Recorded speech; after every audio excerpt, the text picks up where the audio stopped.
born again Christian pa rin. So tuwing umaga, mayroon kaming Bible study at hapon. Yun. So sinusundan talaga ako ng Panginoon. So pag-uwi ko naman dito sa Pilipinas, dito sa aming probinsya sa Leyte. Sabi ng asawa ko, umuwi ka na, huwag ka na magtrabaho. O sige, umuwi na ako. So baon ko na tong Bible na to.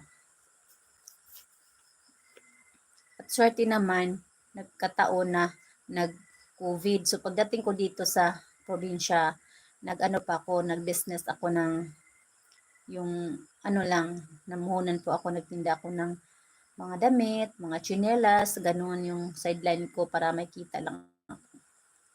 Tapos nag-COVID man siya guys, nag-COVID man, kaya nahinto yung business ko.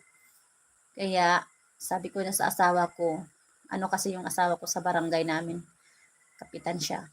So sabi ko sa asawa ko guys, i-apply mo ako dyan kay Mayor ng trabaho, baka mayroong para sa akin na trabaho. So hindi naman ako mamili kung anong trabaho na ibibigay niya sa akin. So sa awa ng Diyos, nakapasok ako, ginawa kong market collector. So doon ako nabilong sa treasury office. Ayun yung municipal treasurer namin. Isa pala siyang born again Christian. So yun, kung saan talaga ako mapunta, kung saan talaga ako nagtatrabaho, sinusundan talaga ako ng Panginoon, at born again Christian pa rin yung nagiging municipal treasurer namin. So ayun, nagpatuloy. Mayroong Bible study guys. Sabi ng aming busing, municipal treasurer, sabi niya, ay may Bible study mamaya. Sabi ko, oh, talaga may Bible study kayo? Sasali naman ako. So yun, sumali ako sa Bible study. So yun na ang umpisa guys. Nakatagpo na ako ng church. So yung talaga sa mga paniniwala ko ba. Tapos yun na, ang saya-saya ko guys dahil nakatagpo na talaga ako ng church. So doon na kami nagsisimba, kami ng pamilya ko. So nung una, ako pa lang talaga yung nagsisimba doon.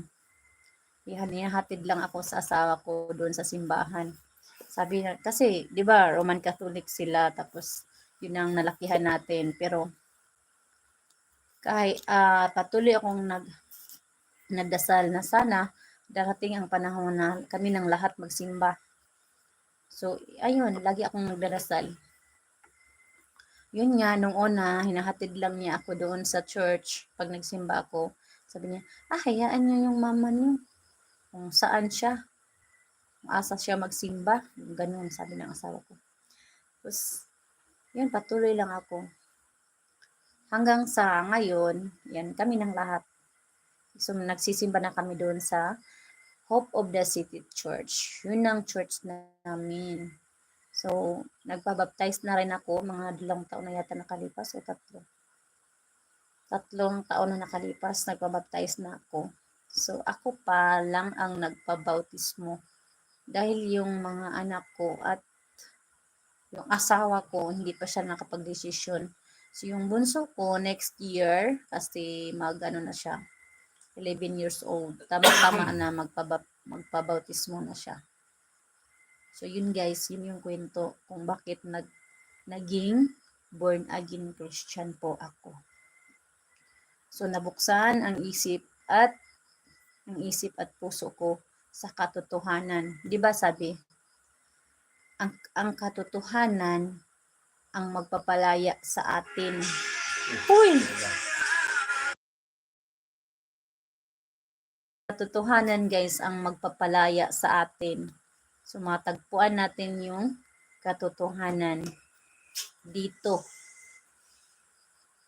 Basahin nyo lang sa Isaiah 44. Malalaman nyo ang katotohanan na hindi dapat tayo sumasamba sa mga larawan na bato o kahoy na gawa lang ng tao dahil ang ating Diyos ay buhay. So, swerte ang mga tao na nabuksan na yung isip at puso nila sa katotohanan. Ayan guys, yun lang po yung share ko sa inyo. At least nakapag-share ako sa inyo.